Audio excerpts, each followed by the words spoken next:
Aloha and welcome to Java. Thank you kindly for joining me again. This is for Thursday. It's April 4th, 2024. As usual, quite a bit to go over, so I'm going to go ahead and start with our main risk indicator. It did retrace a bit from a high yesterday, although it's still in high territory. Things again are beginning to stabilize, and that's a bit of the sentiment as well. Recovery as the 10-year yield stabilized, and this was mostly because of Federal Reserve statements yesterday. Watching that market took a drop, kind of building back into the range where it ought to be closer with these rate cut adjustments. So going into this, we'll be watching the relative strength of the dollar, which has pulled back from basically some overhead resistance levels as well as the 10-year yield. So right now, still a bit mixed in the stocks. We've got gold that came under a little bit of pressure, oil as well, although oil will still continue its consolidating right now at the moment. The volatility index dropped, or basically the fear. So a little bit more greed this morning, and we've got futures in the green. So basically, we are watching the employment numbers for clues going forward.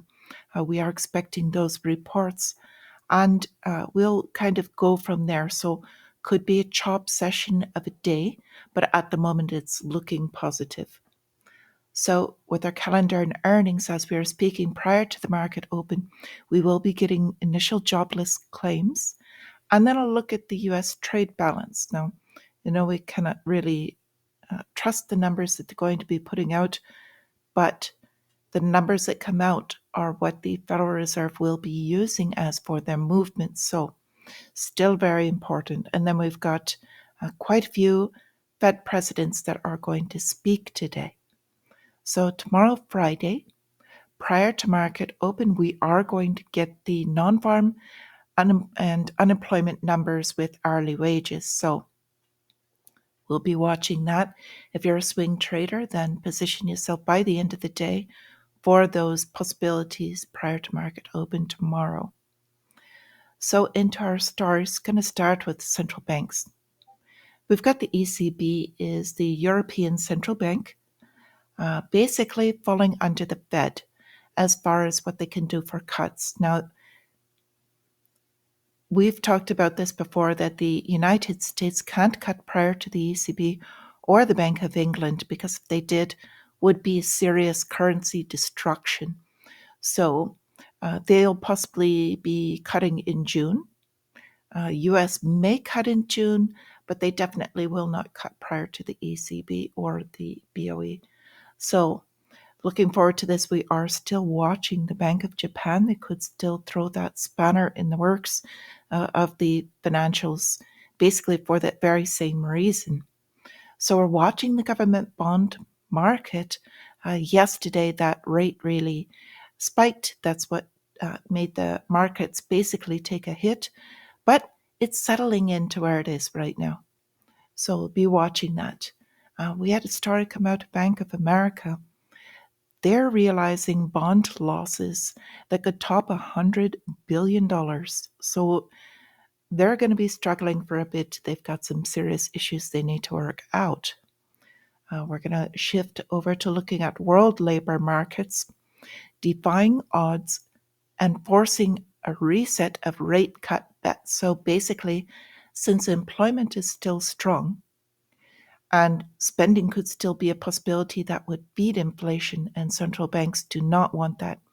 So probably going to wait on rate cuts until those job numbers drop. So that's a clue for how the markets will react if the job numbers come in off of what is expected. So I want to go into Coinbase a little bit. They've got a couple of things in the news. So first, they're partnering with a company called Lightspark. So what does this mean? This means that if they could get into the immediate payment industry direct from their platform, basically, they would become an instant payment like either ATM, but more like Visa or MasterCard, to where they could do instant payments for whatever goods, services immediately. That would cause a lot of positive growth for them. So Along with that, the US government had seized quite a bit of cryptocurrency, Bitcoin in particular, from the Silk Road. This was years back. So now that wallet has moved over $2 billion onto Coinbase. Typically, when they do this, it's because they want to exchange it, which means a sale on hold. They started doing this yesterday, caused Bitcoin to drop in price. However, Bitcoin traders, this got absorbed pretty much, and the price is recovering from 66.5 in thousands. So, what does this mean moving forward? They could sell more, dropping the price more. I'm hoping they do on a personal level. First off, because the possibility of the price to go down to as low as 58K prior to the halving, um, only if we're lucky. For the second reason is I would really like to see more of Bitcoin get into retailers and common people's hands and outside of the government. So, moving into our energy and commodities, we had some pretty large stories because with the price of oil going up, it is with the sanctions on Russia. They're one of the largest producers and exporters aside from South America. So Russia is getting a large boom off of this. And they're talking about China and India as far as purchasers. So there was a story that the US had banned India from purchasing Russian crude. Not exactly. They've still got sanctions in place. And there was also a question in Twitter as to whether China would stop purchasing if the price rose. And that's not really the reality, because even with the rising price of Russian crude or crude in general, China has direct trade relationships set up with Russia. They will continue to purchase, and they've also got they're not necessarily purchasing in dollars. In fact, they're purchasing outside of dollars in goods trade and also directly between the yuan and ruble. So India isn't expected to stop Russian oil imports. And in fact, they will probably be purchasing more as they are expecting to ramp up their manufacturing.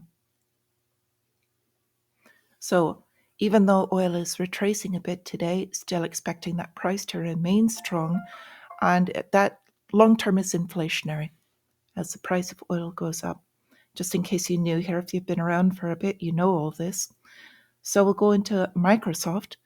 Quantinuum claiming a breakthrough in quantum computing. So if this is true and they found a stabilized way to make this breakthrough, that could be extremely positive for Microsoft as well as this other company, and kind of roll over into artificial intelligence because it needs high-end computing. So question behind that is, do they have the hardware, and would they be able to manufacture and maintain that to support this? So going into our other business and economy, we've been talking about wages, labor. It's a huge mover for the real economy. We've got a California fast food franchisee planning to move everything out of the state of California, over this minimum wage hike. So it's cutting pretty deep across the industries. In more news, we've got Amazon now cutting hundreds of jobs in their cloud computing division, the AWS, and it's because they're basically going to robotics is a large part of it, but they're also slashing office space. So kind of looking into what's going on with that. So short story, Taiwan Semiconductor, after the major earthquake yesterday, it kind of shut their production, but they're saying that they are going to resume within 24 hours after the evacuation and halting operations. They've decided there's no damage and they will resume making their chips. So that should kind of recover the price hits that those took yesterday. We've also got Ford. Their sales are rising because basically they got with the program. Instead of going all EV, they are now doing hybrid models, which is really what the demand will be going forward. The one that was larger with the hybrid demand is actually Toyota. So we'll see if they they should benefit from this.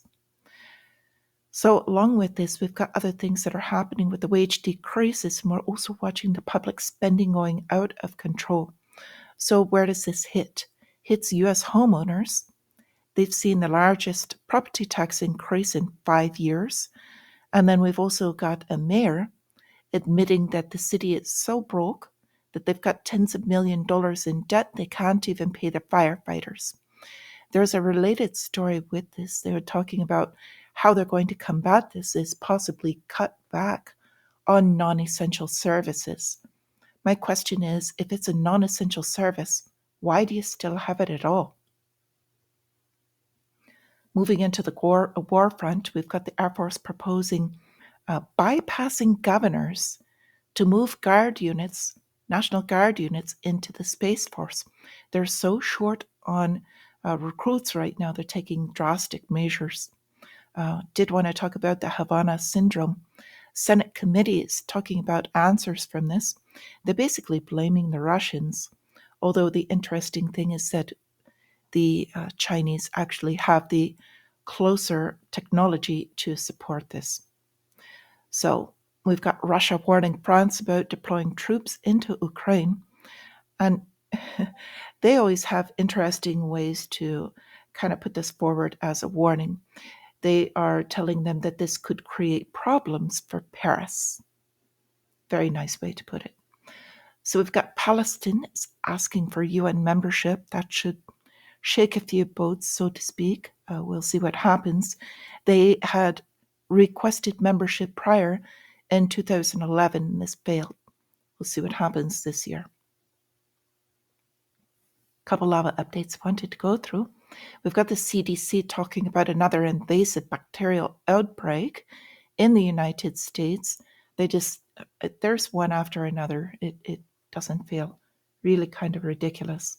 I do want to talk about this. We've got a new methane tracking satellite imagery. So even though this is supposed to be aimed at gas and oil plants, they can also use this for farms. It is very small in what it can detect. And we've got cattle ranchers, our American cattle ranchers are being attacked basically and shut down with their businesses in the name of this whole environmental production. After the large fire in Texas, the government, for whatever reason, is bulldozing farmland that wasn't even burned. So a lot of questions in this. I'll keep you up on that. With that, also, this one last story. We've got an artificial sun.